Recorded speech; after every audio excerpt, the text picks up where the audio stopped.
con H.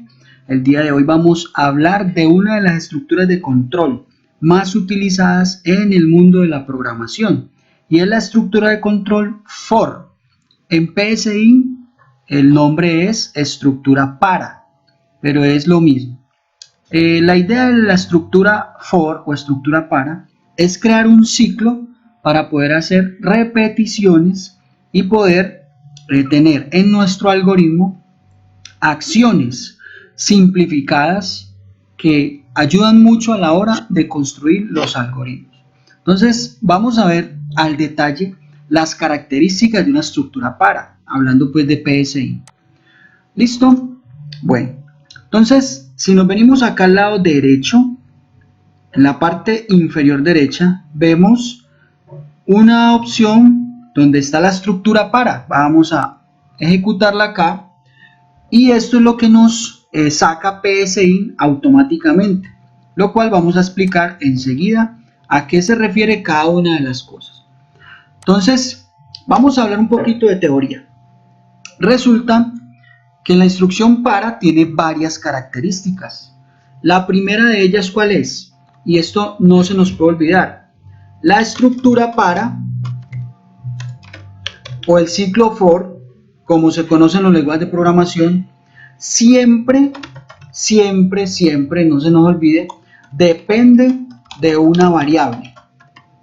Si observamos la sintaxis, acá nos dice para variable numérica, ¿sí? O sea que nosotros podemos decir acá, para una variable que podemos llamar i, en los lenguajes de programación o en los ejemplos que veamos en cualquier libro o en cualquier video, generalmente utilizamos la variable i, pero no es camisa de fuerza, no es obligatorio. Yo podría tener una variable x, k, como lo queramos. Sin embargo, se utiliza mucho la variable i porque hace referencia como a un index, a un índice.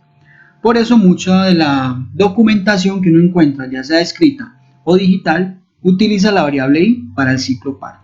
Entonces la estructura para siempre va a depender de una variable. En este caso la vamos a llamar i. La segunda característica del ciclo para es que la variable de control tiene un valor inicial y un valor final. Esa es una característica muy importante por medio de la cual el ciclo define cuándo comienza y cuándo termina su ejecución. Miremos que acá en la sintaxis que nos ofrece PSI nos dice la variable i va a arrancar en un valor inicial. Entonces aquí tenemos que tener en cuenta en dónde vamos a utilizar nuestro ciclo. Los ciclos para o ciclo for generalmente se utilizan para manejo de arrays, de arreglos, de vectores, que es lo mismo, es un tema que vamos a ver mucho más adelante. Y es, digamos, la estructura de control que más se ajusta para manejar ese tipo de variables. Entonces, cuando manejemos arreglos, tenemos que mirar en qué base estamos trabajando, si es en base 0 o en base 1. ¿Sí? Cuando veamos arreglos, vamos a ver qué es eso. Generalmente los lenguajes de programación trabajan los arrays en base 0, y aquí en este curso de PSI también estamos trabajando en base 0 desde la configuración que se emitió en los primeros capítulos. Entonces, acá nuestra variable i, supongamos que comienza en 0 y el valor final va a ser el valor de 10. Entonces, nuestra variable de control va a iterar o va a permitir que el ciclo itere desde 0 hasta 10, incluido el valor 10. Es decir, que en este caso, contando el 0, el número de iteraciones sería 11, no 10, porque comienza desde 0. Si quisiéramos que fueran 10, aquí deberíamos colocar es 9, porque el 0 cuenta. Entonces, eso hay que tenerlo muy en cuenta, sobre todo a la hora de manejar arreglos. Entonces, dejémoslo hasta 10.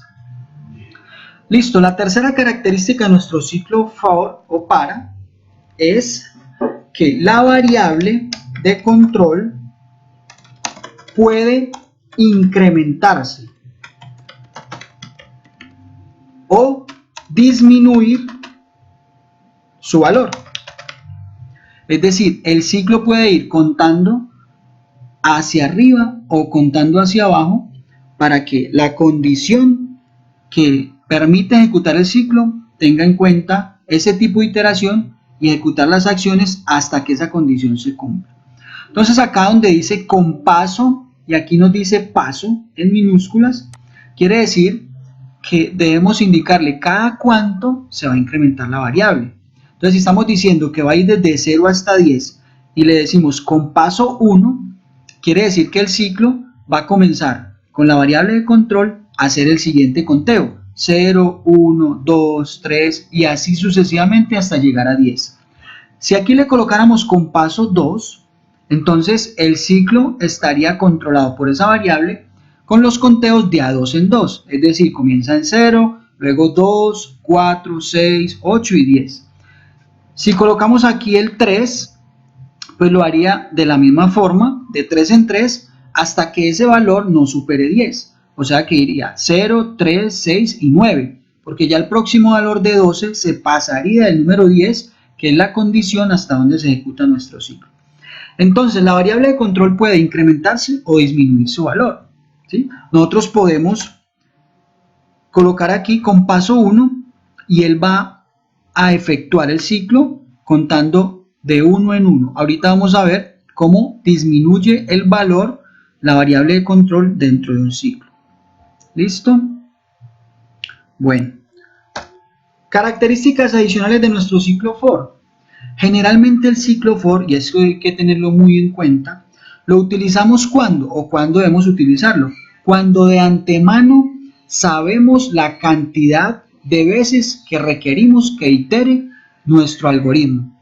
Entonces, por eso es ideal hablando de arrays, de arreglos, porque muchas veces o la mayoría de veces nosotros conocemos la dimensión de un arreglo. Sabemos si tiene 10, 5, 100, 1000 elementos. Entonces, los ciclos for son ideales para ese tipo de variables porque esa variable de control puede ir desde un valor hasta otro y manejar adecuadamente ese tipo de variables en los algoritmos. ¿Listo? Entonces, ideal para manejo de arreglos. Y cuando conocemos de antemano el número de veces que vamos a iterar, el número de veces que itera el ciclo. Es ideal. Diferente al ciclo que vamos a ver en un próximo video, que es el ciclo mientras, que ya no depende tanto de una variable, sino de una condición en la cual puede estar una variable. Pero acá directamente puede o se controla, es una variable. ¿Qué debemos tener muy en cuenta en el ciclo para?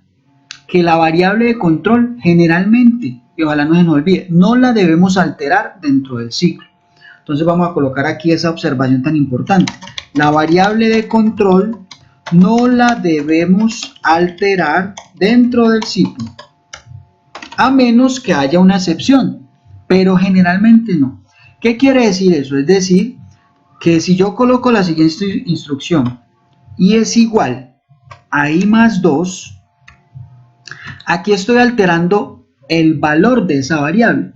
Por lo tanto, la iteración del ciclo para, en este caso, no serían 11 veces, sino sería menos, porque esa variable va a llegar mucho más rápido al valor final, que es el condicionante para que el ciclo for se siga ejecutando. Entonces debemos tener muy en cuenta esa situación. No alterar la variable de control dentro del ciclo. De pronto condicionarla, eso sí, ¿sí? Pero no alterarle su valor. Entonces, si tenemos en cuenta todo esto, el ejercicio más sencillo que podemos explicar en este momento mediante un ciclo for es escribir los números del 0 al 10, por ejemplo. Entonces, si nosotros hacemos lo siguiente, escribir, y escribimos el valor de nuestra variable y ejecutamos nuestro algoritmo, ¿qué vamos a ver en pantalla? Pues en este momento nos faltó declarar la variable i. Listo, entonces vamos a declararla. Sabemos que estamos trabajando en modo estricto, entonces tenemos que definir i como un entero para que el algoritmo nos funcione. Volvemos a ejecutar nuestro algoritmo como entero. Listo, volvemos a ejecutar nuestro algoritmo y allí tenemos entonces los números del 0 al 10. ¿Cuál sería la utilidad de este ciclo? Pues que si yo quiero escribir los números del 1 al 10, del 0 al 10, sin utilizar ciclos, yo tendría que escribir prácticamente 11 veces la instrucción escribir para poder lograr el objetivo. Tendría que hacer lo siguiente, escribir 0, luego escribir el 1, así como lo están viendo. Sí, tendría que llenar esto de comandos de escribir para poder llegar al objetivo. Mientras que dentro de un ciclo for o para, con una sola instrucción escribir y lo que varía es la variable, valga la redundancia, y ya él va cambiando los valores que yo tengo acá de forma explícita en cada comando escribir. Miremos que acá él me escribe del 0 al 5 y la estructura de arriba me va a escribir del 0 al 10 hasta este paso y acá con comando de escribir. Entonces la utilidad del ciclo para es fundamental en los algoritmos que utilicemos dentro de nuestras estructuras y más adelante en lenguajes de programación. Y en este curso de PSI pues lo vamos a utilizar mucho cuando veamos arreglos. Ahora miremos lo siguiente, la variable de control puede decrementar su valor. Entonces es un ciclo que va como al revés, de un valor máximo a un valor mínimo. ¿Cómo haríamos eso? Entonces podemos invocar una estructura para y hacer lo siguiente. Vamos a utilizar nuestra misma variable i porque ya salimos del ciclo anterior. Tenemos la variable i acá. Esta variable i comienza en el valor 10, el valor 0, el valor final, perdón, va a ser 0 y el paso que vamos a utilizar va a ser un valor que se decrementa, o sea, disminuye su valor en cada iteración.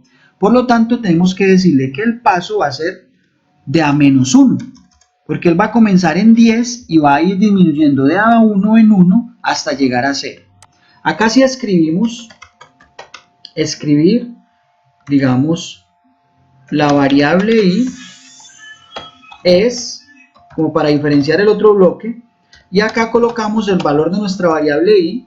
Entonces vamos a ver que al ejecutar el algoritmo, aquí en lo último, él va a comenzar desde 10 hasta 0, diferente, o sea, va a ir en orden descendente. Generalmente el ciclo for se utiliza en orden ascendente, pero para muchas de nuestras necesidades requerimos que el ciclo vaya descendente y esta sería la forma de hacerlo. En cualquier lenguaje de programación que utilicemos también va a estar disponible esta forma de operar con el ciclo for y en este caso ciclo para. Bien amigos, entonces esta es digamos la explicación del funcionamiento de la estructura para. Es muy útil utilizarlo en nuestros algoritmos. Vamos a ver de aquí en adelante que lo vamos a utilizar demasiado y tenemos que entender muy bien lo que acabamos de ver y que está aquí comentariado. En resumen, el ciclo para lo controla o tiene una variable de control. Esa variable de control tiene un valor inicial y un valor final. La variable puede incrementar o disminuir su valor. El ciclo para se utiliza cuando de antemano sabemos la cantidad de datos que vamos a procesar y generalmente la variable de control no la debemos alterar. Bien amigos, espero que hayamos entendido el funcionamiento del ciclo para. De aquí en adelante lo vamos a utilizar mucho. Gracias por la atención brindada.